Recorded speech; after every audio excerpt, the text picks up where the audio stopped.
अस्सलामुअलैकुम। Welcome to my channel खौफनाक and fiction novels by Nadia. I hope कि आप खैरियत से होंगे और खुश होंगे। आप कहानी शुरू करने से पहले आपसे गुजारिश है कि मेरे चैनल को सब्सक्राइब करें और लाइक करें।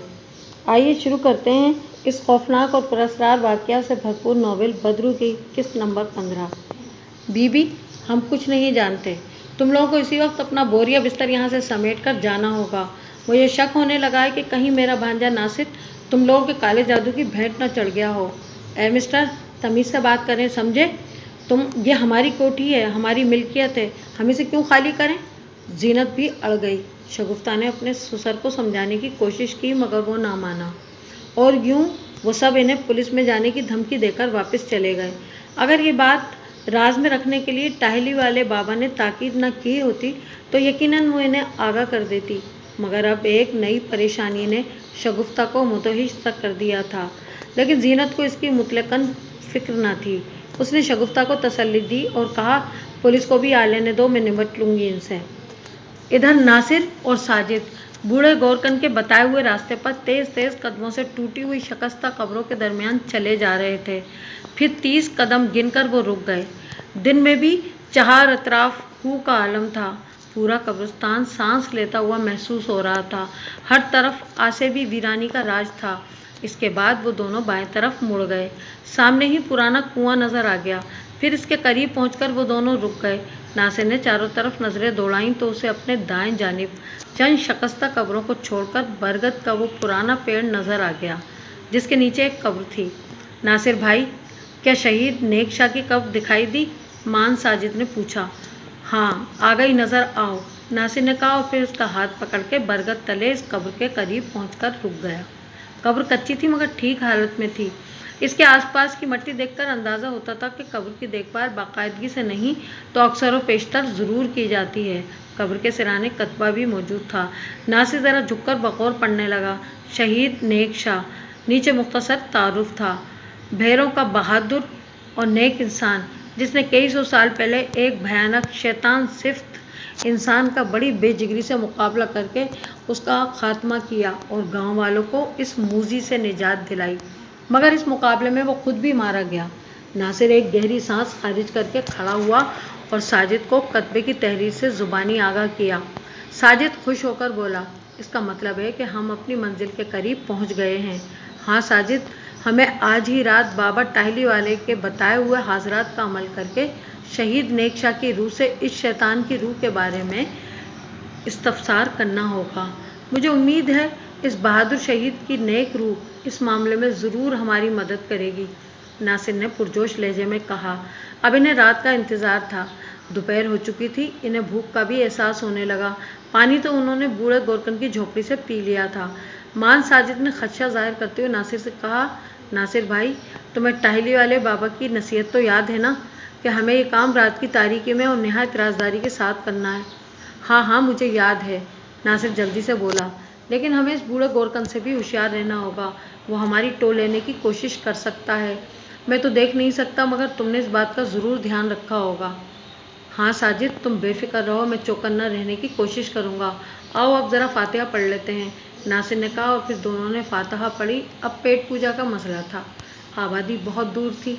यूँ भी वहाँ इन्हें कोई होटल या सराय वगैरह नज़र नहीं आई थी, न ही इनका वहाँ कोई जानने वाला था, लिहाजा उन्होंने इधर ही वक्त गुजारी का सोचा। अलबत्ता नासिर ने एक जंगली बेरी का दरख्त तलाश किया और दोनों ने जंगली बेर खाकर गुजारा किया। अब इन्हें आज की रात इसी कब्रिस्तान में गुजारना थी। अचानक एक खरखराती हुई भौंडी सी आवाज़ इनकी ठिठकी हुई समातों से टकराई। तुम लोगों ने फातिहा पढ़ ली? दोनों इस सनाशा आवाज़ पर चौंके। नासिर ने गर्दन मोड़कर देखा। सामने वही झुकी झुकी कमर वाला काना गोरकन खड़ा था। इसकी अकलौती आंख का ढेला मुतहर्रिक था। वो बगौर इन दोनों के चेहरों का जायजा ले रहा था। काना होने की वजह से दूसरी आंख कुछ ज़्यादा ही फटी हुई और उबली पड़ती नजर आ रही थी। इसे अचानक सामने पाकर नासिर कुछ गड़बड़ा सा गया था। ताहम नासिर ने कहा, हाँ बस अब हम वापस लौटने ही वाले थे, सोचा थोड़ी देर सस्ता लें फिर वापस लौट जाएं। आबादी भी तो बहुत दूर है। ठीक है, लौट जाना। ख्याल रहे शाम जल्दी ही उतर आती है इस कब्रिस्तान में, ऐसा ना हो किसी मुसीबत में फंस जाओ, काने गोरकन ने इसरार भरे लहजे में कहा और फिर वापस लौट गया। یہ بدبخت کیوں ہمارے پیچھے پڑ گیا ہے؟ ہماری مرضی، ہم جس وقت بھی واپس لوٹیں۔ ساجد نے اس کے جانے کا اندازہ کرنے کے بعد غصے سے کہا۔ ناصر کسی سوچ میں گم تھا۔ کانے گورکر نے کسی مصیبت کا ذکر کیا تھا اور وہ سوچ رہا تھا کہ کیا وہ انہیں اس طرح ڈرانے کی کوشش کر رہا تھا۔ وہ دونوں ذرا فاصلے پر جا کر ایک گھنے پیڑ تلے بیٹھ گئے۔ ناصر بغور چوکنا انداز میں چار اطراف گاہے بگاہے نظر دوڑا رہا تھا۔ در حقیقت وہ یہ دیکھنے کی کوشش کر رہا تھا کہ کہیں وہ پراسرار کانا گورکن وہاں رہ کر ان کی ٹوہ میں تو نہیں ہے، مگر ایسا نہیں تھا۔ دور دور تک اب ویرانی کا راج تھا۔ ماحول میں دم بخود سی خاموشی طاری تھی۔ اندیشناک وسوسوں سے فضا دھڑکتی ہوئی محسوس ہو رہی تھی۔ دونوں وہیں بیٹھے رہے۔ پھر کچھ سوچ کر انہوں نے ایک چکر قبرستان کا لگایا اور پھر اس مرتبہ کوئی محفوظ جگہ تلاش کر کے وہیں بیٹھ کر رات ہونے کا انتظار کرنے لگے۔ یہ جگہ شہید نیک شاہ کی قبر سے تھوڑی ہی دور تھی۔ ان کا خیال تھا کہ وہ کانا گورکن ضرور ایک بار پھر اپنی تسلی کرنے کی خاطر یہاں آئے گا کہ یہ دونوں واپس لوٹ گئے ہیں یا نہیں۔ ان کی سمجھ میں نہیں آ رہا تھا کہ آخر یہ کانا گورکن انہیں کیوں شام سے پہلے یہاں سے لوٹ جانے کا کہہ رہا تھا۔ اس میں کیا راز تھا؟ کون سا پراسرار چکر تھا؟ یہ دونوں نہیں جانتے تھے۔ وقت گزرا، شام جھکنے لگی۔ یہاں تو دن میں بھی ہولناک سا ماحول محسوس ہوتا تھا، مگر اب تو شام ہوتے ہی ماحول میں مزید وحشت طاری ہونے لگی۔ ناصر بھائی، شام تو ہو گئی، مان ساجد نے کہا۔ ہاں شام تو ہو گئی ہے، لیکن ہم سے ایک غلطی ہو گئی، ناصر نے سرگوشی میں کہا۔ کیسی غلطی؟ ہمیں لالٹین اپنے ساتھ ضرور لانی چاہیے تھی، ناصر نے بتایا۔ کیا آسمان صاف نہیں؟ چاند کی روشنی سے بھی کام لیا جا سکتا ہے، ساجد نے کہا۔ ہاں دیکھتا ہوں، آسمان تو صاف ہی ہے، ناصر نے شفاف آسمان پر تارے ٹمٹماتے ہوئے دیکھ کر کہا۔ شام کے بعد رات جھک آئی۔ اب انہیں آوارہ جانوروں اور دیگر حشرات الارض کا بھی ڈر ہونے لگا۔ شکر تھا کہ تاباک سا چاند ابھر آیا تھا اور پراسرار سی طلسماتی چاندنی پورے قبرستان پر پھیل گئی تھی۔ آس پاس اب آوارہ کتوں اور گیدڑوں کے چیخنے چلانے کی بھی آوازیں آنے لگی تھیں۔ ناصر بھائی، لگتا ہے رات گہری ہو گئی ہے، کیوں نہ اپنا کام شروع کیا جائے؟ ساجد نے ہولے سے سرگوشی کی۔ ناصر بولا، چلو۔ وہ دونوں اٹھے اور شہید نیک شاہ کی قبر کی طرف چل پڑے۔ دفعتاً انہیں یوں لگا جیسے کوئی ان کے عقب میں چلا آ رہا ہو۔ ناصر نے فوراً رک کر اپنے عقب میں دیکھا، مگر اسے سوائے تاریکی اور مرگجی چاندنی کے کچھ نظر نہ آیا۔ وہ اسے ماحول کا شاخسانہ قرار دے کر پھر آگے بڑھا تو اچانک اسے اپنے عقب میں آہٹ سنائی دی۔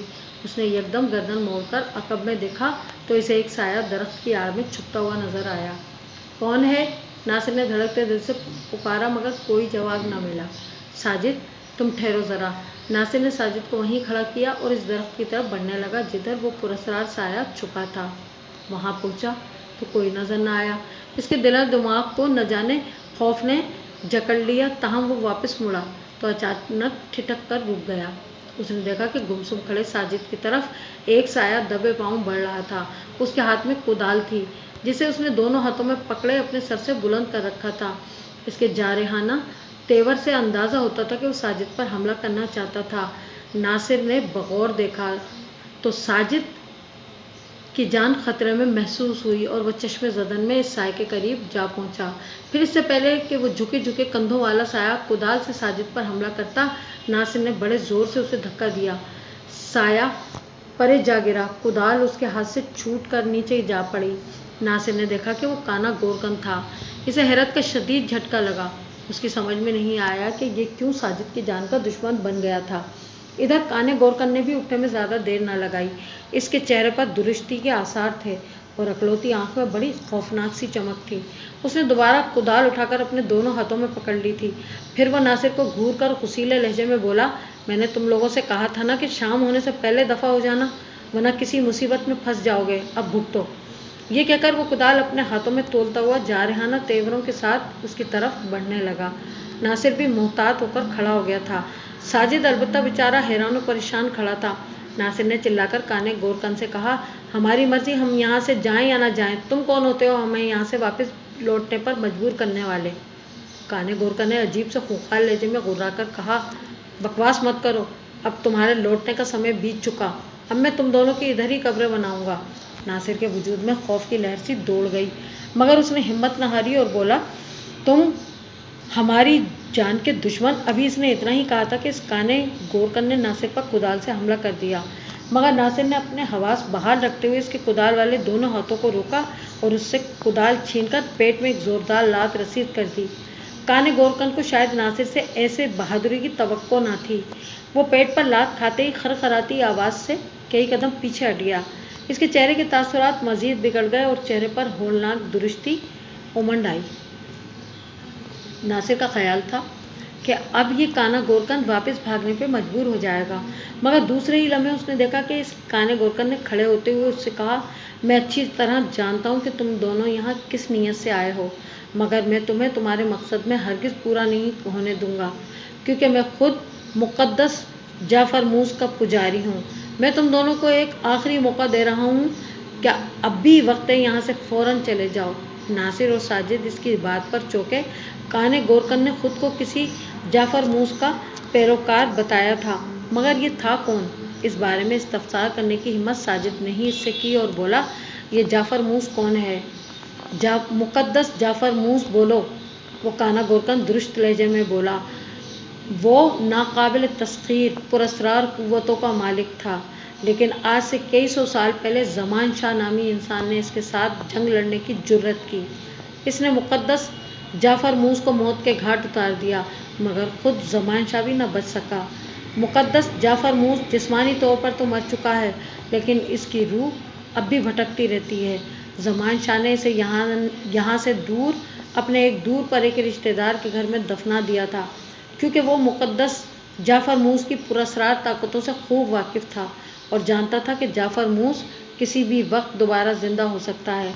मगर बाद में ज़मान शाह भी न बच सका, और अब तुम दोनों ज़मान शाह की बरसों पुरानी जंग में शामिल होना चाहते हो। मैं तुम्हें कभी कामयाब न होने दूंगा। ये कहकर वो मारे गैज़ और ग़ज़ब के हाँफने लगा।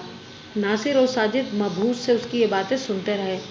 पेश आमदा हालात के मुताबिक वो इस काने गोरकन की बातों को समझ रहे थे कि जाफ़र मूस वही शैतान था जिसकी मौत ज़मान शाह अल मारूफ शहीद नेक शाह के हाथों हुई थी, और अब उसकी बदरू उनके ख़ानदानों की जानी दुश्मन बन चुकी थी, और ये काना गोरकन उसके चेलों के ख़ानदान से ताल्लुक़ रखता होगा। सूरत हाल ऐन वक्त पर गंभीर हो चुकी थी, मगर बजाय मायूस होने के नासिर और साजिद ने इस मुश्किल घड़ी से निपटने की ठान ली थी। लिहाजा नासिर ने जुर्रत और हिम्मत से काम लेते हुए इससे कहा, ए शैतान के चेले, तुझ पर अल्लाह की मार हो। तू और तेरा शैतान जाफ़र मूस हमारा कुछ नहीं बिगाड़ सकते, और ये बात भी हमारी तू कान खोलकर सुन ले कि हम सिर्फ़ और सिर्फ अल्लाह से डरते हैं, और वही हमारी आगे भी मदद करेगा, और अनकरीब इस जंग के खात्मे के साथ तुम्हारे शैतान आका जाफ़र मूस का भी हमेशा के लिए काम तमाम हो जाएगा। अगर तुमने हमारा रास्ता खोटा करने की कोशिश की तो तुम्हें भी हम जिंदा नहीं छोड़ेंगे। नासिर की जुर्रत आमेज़ गुफ्तगू और इरादों की पुख्तगी ने काने गोरकन को एक लम्हे के लिए परेशान सा कर दिया, मगर फिर वो दूसरे ही लम्हे उसने हलक से एक बुलंद के कहा उगला और अपने दोनों हाथों को फिजा में बुलंद करके बोला, ए मुक़द्दस जाफ़र मूस के पैरोकारों, तुम कब्रों से निकल आओ और मेरी मदद करो। इतना कहने की देर थी कि अचानक आसपास के माहौल में अजीब सी गूंज पैदा होने लगी। नासिर और साजिद ने गर्दन घुमाए चारों तरफ देखने की कोशिश की। इन्हें कुछ पुरस्रारियत का एहसास हो रहा था, जबकि साजिद ने भी ये पुरस्रार सी गूंज सुन ली थी। वो चिल्लाकर नासिर से बोला, नासिर भाई, इस खबीस गोरकन को ख़त्म कर दो। वो ये कह रहा था कि ये इस बदरू का चेला है। अभी इसने इतना ही कहा था कि अचानक नासिर का दिल खौफ के मारे उछलकर हलक में आन अटका। नीम तिलिस्माती चांदनी में वो क्या देखता है कि इर्द गिर्द की कब्रों से मुर्दे सालिम हालत में उठकर आहिस्ता आहिस्ता इनकी तरफ बढ़ने लगे। ऐसा दहशतनाक मंजर अच्छे अच्छों का पित्ता पानी कर दिया करता है, लेकिन चूंकि नासिर ने इस बदरू को हमेशा के लिए नाबूद करने का पुख्ता अज़्म कर रखा था, इसलिए उसने अपने आसाब पर काबू रखा था। वो बगौर चारों तरफ से मुर्दों को अपनी तरफ बढ़ता हुआ देखे जा रहा था। ये मुर्दे किसी नई कब्र से शक होकर नहीं निकले थे, बल्कि जो कब्रें शिकस्ता और टूटी हुई थीं, इनके अंदर से बरामद हुए थे। मगर हैरत की बात थी कि वो इस तूफ़ानी हालत में न थे, बल्कि अपने असली रंग और रूप में थे। अलबत्ता इनके जिस्म कफन में ज़रूर मलबूस थे। इनके चेहरे भी आम इंसानों ही जैसे थे, मगर आंखें पथराई हुई थीं और चेहरे किसी तेज़ वॉट दूधिया बल्ब की तरह रोशन थे। इनकी तादाद 10-12 के लगभग नज़र आती थी, मगर इनमें मुसलसल इजाफा हो रहा था। नासिर ने अपने हवास मुजतमे रखते हुए अपने हाथों में पकड़ी हुई कुदाल को मजबूती से थाम लिया और फिर जैसे ही एक मुर्दा उसके करीब आया उसने कुदाल का नोकीला आहिनी फल इसके सीने पर रसीद कर दिया। मुर्दे के हलक से कोई चीख बरामद तो न हुई, अलबत्ता वो कुदाल का वार खाते ही लड़खड़ा कर गिर पड़ा। नासिर को हिम्मत हुई और यूं उसने दूसरे मुर्दे का भी यही हशर किया। फिर तो नासिर पर जैसे जुनून तारी हो गया। मुर्दे इसकी कुदाल का वार खा खा कर जमीन बोस होने लगे, मगर गिरते ही वो अपने हाथों, पैरों और घुटनों की मदद से घिसटने की कोशिश करने लगे। खून इनके जिस्मों से नहीं बह रहा था। फिर अचानक इसे साजिद की दिलदोज चीख सुनाई दी। वो साजिद की तरफ पलटा और धक से रह गया। दो मुर्दों ने हैरान और परेशान साजिद को दबोच लिया था। एक मुर्दा उसकी गर्दन में अपने दांत गाड़ने की कोशिश कर रहा था, इधर वो खबीस काना गोरकन जोर जोर से शैतानी कहकहे लगाने में मसरूफ था। नासिर ने जोश के मारे एक जोरदार चीख मारी और कुदाल पकड़े साजिद की तरफ लपका। उसने सबसे पहले एक मुर्दे की पुश्त पर कुदाल रसीद की और उसे गर्दन से पकड़कर साजिद से अलहदा करके परे धकेल दिया। फिर यही हशर उसने दूसरे मुर्दे का भी किया। साजिद बेचारा चीख चीख कर नासिर से पूछने की कोशिश कर रहा था कि इन पर किन लोगों ने हमला कर दिया है, लेकिन नासिर के पास इतना वक्त न था। ताहम उसने खौफनाक नज़रों से करीब खड़े शैतानी केका लगाते हुए इस काने गोरगन की तरफ देखा और फिर गुस्से से दांत पीसते हुए वो एक जोशीली चीख मारकर उसकी तरफ लपका। काने गोरकन ने जो नासिर को कुदाल पकड़े जारहाना तेवरों के साथ अपनी तरफ बढ़ते देखा तो अचानक उसके कहकाहों को ब्रेक लग गए। वो परेशान सा नजर आने लगा, मगर फिर दूसरे ही लम्हे उसने वापस पलटकर भागने की कोशिश की। नासिर अब उसके सर पर पहुंच चुका था। उसने कुदाल की भरपूर ज़रब उस पर रसीद कर दी, जो खबीस काने गोरकन के दाएं कांधे पर पेवस्त हो गई। उसके हलक से एक करिहा चीख बुलंद हुई और फिर वो तेवराकर गिरा। कुदाल का आईनी फल उसके दाएं कंधे पर पेवस्त था और अब उसके जख्मी कंधे से खून जारी हो गया था। काना गोरकन अजियतनाक कराहों के बाद अपने हाथ पांव ढीले छोड़कर ठंडा पड़ गया। फरते जोश से नासिर का चेहरा बुरी तरह तमतमा रहा था और वह जोर जोर से हाँफने भी लगा था। अचानक इसे फिर साजिद की चीख सुनाई दी। वो बेख्तियार पलटा, क्या देखता है कि 3-4 मुर्दों ने उसे जमीन पर गिरा दिया था। उसकी रूह फना हो गई। वो काने गोरकन को इसी हालत में छोड़कर उसकी मदद के लिए लपका और करीब पहुंचा तो अचानक ठिठक कर रुक गया। तमाम मुर्दे आनन फानन अब गायब होने लगे थे। नासिर ने फौरन आगे बढ़कर साजिद को सहारा देते हुए खड़ा कर दिया। उसके कपड़े मुर्दों से खींचातानी के बायस फट गए थे। नासिर ने अपनी सांसें बहाल की और फिर जल्दी जल्दी उसे सूरत हाल से आगाह करने लगा। कब्रिस्तान में अब एक बार फिर होलनाक सन्नाटा तारी हो चुका था। इन दोनों को अब एक नई परेशानी ने आन घेरा था। सबसे ज़्यादा परेशानी शगुफ्ता को हो रही थी। अपने ससुर और महल्ले वालों की धमकी और 2 रोज़ के अंदर अंदर इस अंधेरी कोठी को खाली करने की मोहलत देने से वो खासी फिक्रमंद हो गई थी। इस पर मुस्तज़ाद इन लोगों का ये भी कहना कि रातों को अब इस अंधेरी कोठी से ज़ोर ज़ोर से रोने चिल्लाने की आवाज़ें इस कदर शिद्दत इख्तियार कर चुकी हैं कि मारे खौफ के महल्ले वालों का जीना दूभर हो चुका है। महल्ले वालों ने इन पर ही इल्ज़ाम लगा दिया था कि ये सब इन्हीं की वजह से हो रहा था। मज़ीद ये कि अंधेरी कोठी में बैठकर ये लोग सिफली उलूम और जादू टोना किया करते थे।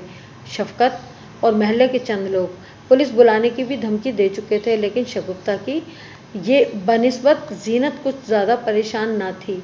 शायद उसे तसल्ली थी कि वकील खालिदा तौफीक अपने पुलिस अफसर शोहर तौफीक अहमद के ज़रिए इस सूरत हाल को संभाल लेगी। चुनाचे वो दिन तो खैरियत से गुजर गया। अलबत्ता अगले दिन जब वो दोनों तैयार होकर दफ्तर जाने की तैयारियां करने लगीं तो मुतालिका थाने की पुलिस आ गई। इनके हमरा एक मोटा हवलदार भी था। ये थाना इंचार्ज था। उसने इन दोनों के बयानात लिए। जीनत और शगुफ्ता ने इन्हें बता दिया कि वो काफ़ी अरसे से यहाँ मुकीम है और अंधेरी कोठी के पुरस्रार वाक़या से इनका कोई ताल्लुक़ नहीं है। पुलिस ने पूरी कोठी की तलाशी ले डाली। महल्ले के चंद लोग भी आ गए थे। इनमें नासिर का मामू शफकत पेश था और थानेदार के कान भरने की कोशिशों में दूसरे महल्ले वालों की तरह बढ़ चढ़कर हिस्सा ले रहा था। बिलाखिर जब मोटा थानेदार इस कमरे के दरवाजे के करीब पहुंचा जहां इस शैतानी बदरू का मदफन था, तो उसने अपने हाथ में पकड़ा हुआ रोल बंद दरवाजे के जंग आलू थाने पर ठोकते हुए शगुफ्ता से पूछा, इस कमरे में कौन रहता है? बेचारी शगुफ्ता परेशान सी हो गई। अलबत्ता जीनत मरूब हुए बगैर जवाबन बोली, ये कोठी का स्टोर रूम है। थाने दार ने इसके चेहरे को घूरते हुए दांत पीसकर बुड़बुड़ाया, पर इस पर ताला क्यों पड़ा है? क्या स्टोर में कोई खजाना पोशीदा है? शगुफ्ता ने फौरन थानेदार के कान भरते हुए कहा, थानेदार जी, आप लोग देख बोल क्यों रहे हैं? इस कमरे के अंदर ही तो ये बैठकर ये लोग सिफली अमल और जादू टोना करते हैं। आप इसे अभी खुलवाने का हुक्म दें, फिर देखना मेरी बात सच होती है कि नहीं। महल्ले के कुछ लोगों ने भी सर हिलाकर इस बात की तायीद की। तब मोटे थानेदार ने मायना खेज अंदाज में अपने सर को जुम्बिश देते हुए शगुफ्ता से इसकी चाबी मांगी, मगर चाबी तो थी ही नहीं, क्योंकि टहली वाले बाबा ने इस कमरे को खोलने या इसे इस्तेमाल करने की सख्ती से ममानियत कर रखी थी।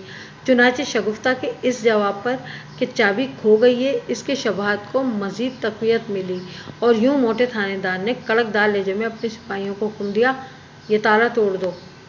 थानेदार के इस हुक्म पर शगुफ्ता जी जान से लरज उठी थी। उसने थानेदार की बहुत मिन्नत समाजत की, लेकिन वो अपनी बात पर अड़ा रहा, क्योंकि शगुफ्ता के रोने पर इसके शुबे को मजीद तक़वियत मिल रही थी। यही हाल महल्ले के इन लोगों का भी था जो शफ़क़त के साथ आए थे। इधर सिपाहियों ने फौरन ही अपने अफसर के हुक्म की तामील की और बिलाखिर ताला तोड़ दिया गया। इसके बाद कमरे का साल खुर्दा दरवाज़ा खोला गया तो नागवार सी बदबू का एक झोंका सा नथनों से टकराया और सबका जी उलटने लगा। एक सिपाही ने टार्च की रोशनी अंदर फेंकी तो चिमगाडरों का एक झुंड फड़फड़ाता हुआ बाहर निकला। किसी को अंदर दाखिल होने की हिम्मत ना हुई थी। तब थानेदार ने कड़कदार लहजे में अपने सिपाहियों को हुक्म दिया, खड़े मेरा मुंह क्या देख रहे हो? जाओ अंदर जाकर तलाशी लो। हुक्म हाकिम मर्गे मफाजात के मुस्ताक 3 सिपाही डरते डरते अंदर दाखिल हुए। जिस सिपाही के हाथ में टार्च थी वो लरसते हाथों से टार्च के रोशन हाले को चारों तरफ गर्दिश देने लगा। चुनाचे एक भयानक और करीहा चेहरे पर टार्च की रोशनी पड़ी। ये बदरू का भयानक चेहरा था। बाकी 2 सिपाहियों की भी इस पर नजर पड़ चुकी थी। सिपाही के हाथ से टार्च छूटकर गिर पड़ी और फिर तीनों भूत भूत चिल्लाते हुए बाहर को दौड़े। इसी लम्हे अंदर से गुर्राती हुई खूंखार आवाज उभरी, चले जाओ सब यहाँ से, वरना मैं सबको मार डालूंगा, चले जाओ। बस फिर क्या था, सिवाय शगुफ्ता और जीनत के सब लोग खौफजदा होकर आलम बदहवासी में वहां से भाग खड़े हुए। शगुफ्ता ने जरा हिम्मत से काम लिया और फौरन आगे बढ़कर कमरे का दरवाजा बंद करके बाहर से कुंडी लगा दी। आओ जीनत, ऊपर चलें, जल्दी आओ, शगुफ्ता ने उसका हाथ पकड़ते हुए कहा और दोनों अपने कमरे में वापस आ गईं। बाकी सब वहां से जा चुके थे। नासिर और साजिद तेज तेज कदमों से चलते हुए एक बार फिर शहीद नेकशा की कब्र के पास पहुंचे और नासिर ने हाँफती हुई आवाज़ में साजिद से कहा, साजिद तुम अब जल्दी से टाहली वाले बाबा का अमल दोहराना शुरू कर दो, हमारे पास वक्त बहुत कम है। साजिद ने ऐसा ही किया और फिर दिल ही दिल में इसने 3 बार वो अमल दोहराया। जरा ही देर बाद नासिर ने देखा कि शहीद नेकशा की कब्र के ऊपर मलगजे से धुएं के मरगोले उठने लगे और फिर एक खास हद तक उठने के बाद वो मरगोले ठहर गए। इसके बाद एक मुलायमत भरी आवाज़ उभरी, शाबाश, तुम दोनों बहुत अच्छे लड़के हो, मुझे तुम दोनों का ही इंतज़ार था। साजिद ने हिम्मत करके कहा, ए नेक रूह, हमारी मदद कर। जिस शैतानी मखलूक को तूने कई बरस पहले हलाक किया था, आज उसकी बदरूह हमारे ख़ानदान की दुश्मन बन चुकी है। उसने मेरे माँ बाप की जान भी ले ली और मुझे भी नाबीना कर डाला और वो अब भी हमारा पीछा नहीं छोड़ रही है। ए नेक बुजुर्ग टाहली वाले बाबा की नसीहत पर हम यहाँ से आपसे मदद लेने के लिए आए हैं और आप खुदा के लिए हमारी मदद कीजिए, वरना वो बदरू हमें ज़िंदा नहीं छोड़ेगी। मदद सिर्फ अल्लाह करेगा, हम उसका वसीला बनेंगे, मगर हिम्मत तुम्हें दिखानी होगी। हम तैयार हैं ए नेक रूह, मगर आप हमें बताएं तो सही कि हमें करना क्या है और इस बदरू का खात्मा किस तरह मुमकिन हो सकता है। हाँ, मैं ज़रूर बताऊंगा, नेक रूह ने कहा, क्योंकि सिर्फ मैं ही इस शैतान बदरू को ख़त्म करने का तरीका जानता हूँ। सुनो। नासिर और साजिद दोनों हमतन गोश हो गए। शहीद नेकशा की रूह ने बताना शुरू किया, सबसे पहले तो ये जान लो कि तुम मुझे बार बार हाजरात के अमल से नहीं बुला सकते। ये हमारी और तुम्हारी आखिरी मुलाकात होगी। अगर तुमने दोबारा मुझे बुलाने के लिए हाजरात का अमल किया तो तुम्हें नुकसान होगा, इसलिए जो मैं कहूँ इसे ध्यान से सुनो। अब दूसरी और अहम बात यह है कि हम सब जानते हैं कि शैतान जाफ़र मूस की बदरू हमारे ख़ानदान की दुश्मन बन चुकी है, क्योंकि वो शैतान का चेला था जो कि सिफली उलूम के ज़रिए तेज़ी से अपना एक मखसूस गिरोह तश्कील दे रहा था, जिसका नाम उसने आगरम रखा था, यानी शैतान के पुजारी। वो काना गोरकन भी इस आगरम गिरोह से ताल्लुक़ रखता था। तुम्हें कदम कदम पर इस शैतानी गिरोह के लोगों का सामना करना होगा, जो जाफ़र मूस को दोबारा शैतानी क़ुव्वतें दिलाने के लिए कोशा हैं। जाफ़र मूस को मैंने हलाक किया था। अब वो कभी जिस्मानी तौर पर जिंदा नहीं हो सकता, मगर बदकिस्मती से इसकी रूह अपने काले करतूतों के ज़रिए आम लोगों के लिए वबाल जाँ बन सकती है।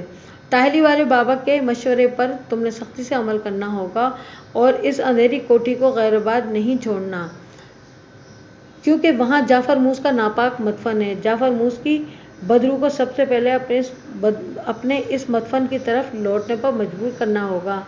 इसके बाद वो हमेशा के लिए ख़त्म हो जाएगी।